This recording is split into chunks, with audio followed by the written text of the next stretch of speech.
Hello, I'm Floyd Stokes, your instructor for AJ3, Introduction to Corrections at College of the Redwoods.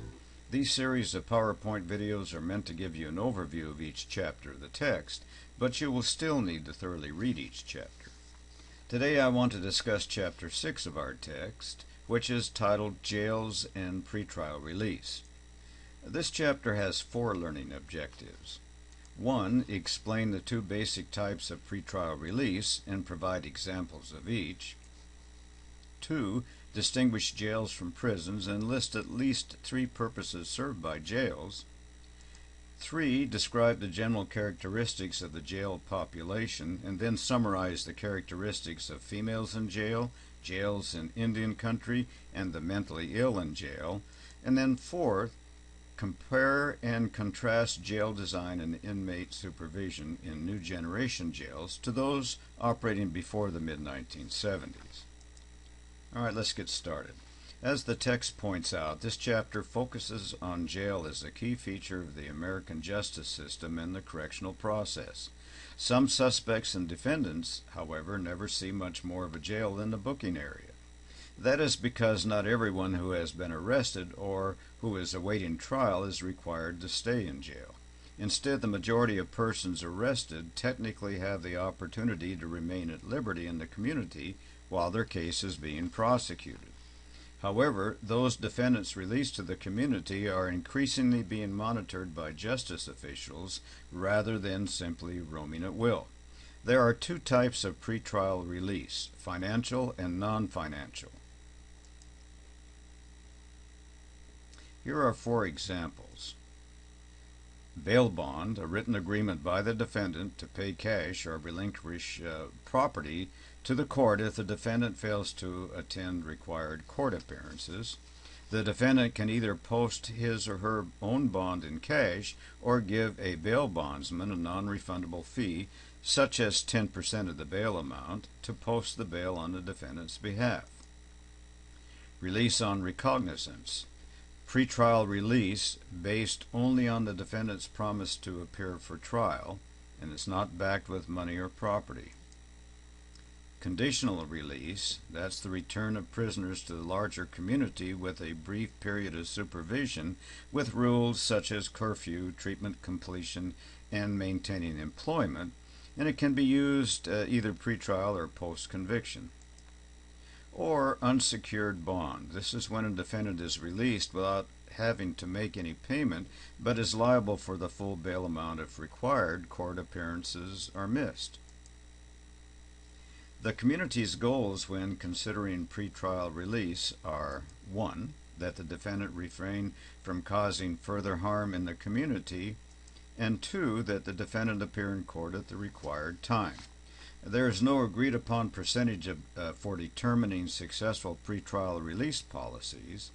Generally, 18% miss their court appearances or commit new crimes, and 82% will appear. Citizens must be willing to accept a procedure that is less than 100% effective in exchange for living in a society where persons merely accused of a crime have the ability to maintain family, to work, and maintain community ties while assisting in preparation of their defense. Pretrial service programs are designed to achieve 2 goals. Pretrial assessment, which is information gathered to aid judicial officers in deciding whether release in the community or detention in jail is more appropriate, and pretrial supervision, which assists in monitoring and supervising pretrial defendants released pending trial, to ensure court appearances and community safety. Pretrial case managers will be able to provide sensible and practical sentencing recommendations to the judges, the prosecuting attorney, and the offender's defense attorney. For the most part, it is up to the defendant to show himself or herself capable of responsible behavior. Positive pretrial performance reports may lead to opportunities for non-prison sanctions, whereas negative reports could bolster arguments for incarceration or close supervision in the community. So what are the differences between jails and prisons? Prisons, of course, are long-term confinement facilities managed by state or federal governments. They hold convicted felons, usually on sentences of 1 year or more. They typically hold males and females in separate facilities, and they serve as a custody facility for persons already convicted and sentenced. Jails are confinement facilities usually operated by city or county governments and typically managed by that government's law enforcement agency. For example, in larger urban areas, the city police department administers the city jail and the county sheriff administers the county jail. Jails hold a variety of persons. They generally hold convicted misdemeanants, usually on sentences of up to 1 year. They typically hold males and females in separate units of the same facility, and they serve as a detention facility for persons not yet convicted of a crime.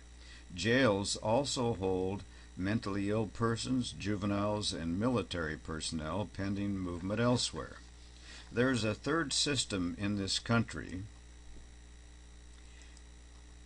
called integrated jail-prison systems, wherein a state government, rather than the more typical local agency, is responsible for the administration and operation of jails located throughout the state. 6 states operate under this type of system: Alaska, Connecticut, Delaware, Hawaii, Rhode Island, and Vermont. About 40% of the nearly 2,900 local jails around the country are rather small, holding fewer than 50 inmates, but almost 6% are what is referred to as mega jails that hold over 1,000 inmates.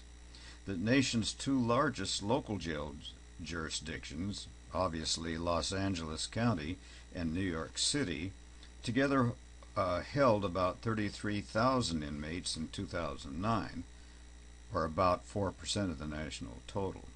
The number of inmates held in the nation's jails has surpassed 750,000 each year since 2006. However, some statistics show that the growth of the U.S. jail population has slowed and even declined in recent years. Most of the local jail inmates are African American and Hispanic males. Figure 6.1 at the bottom of page 96 shows a breakdown of the characteristics of inmates in local jails from 1990 to 2009. A disproportionately large percentage of inmates are minority. Females comprise an increasing percentage of jail inmates, now at about 12%. Security and treatment practices in jails may unintentionally create crisis situations for female inmates because facilities were created with males in mind. Indian country jails are reportedly among the worst in the nation, a condition which is hazardous to both inmates and staff alike. Offenders are those who have committed crimes under federal law, more serious offenses, and those who have committed crime under tribal law, less serious offenses. The Tribal Law and Order Act of 2010 has helped address problems of domestic violence and other crimes in Indian country.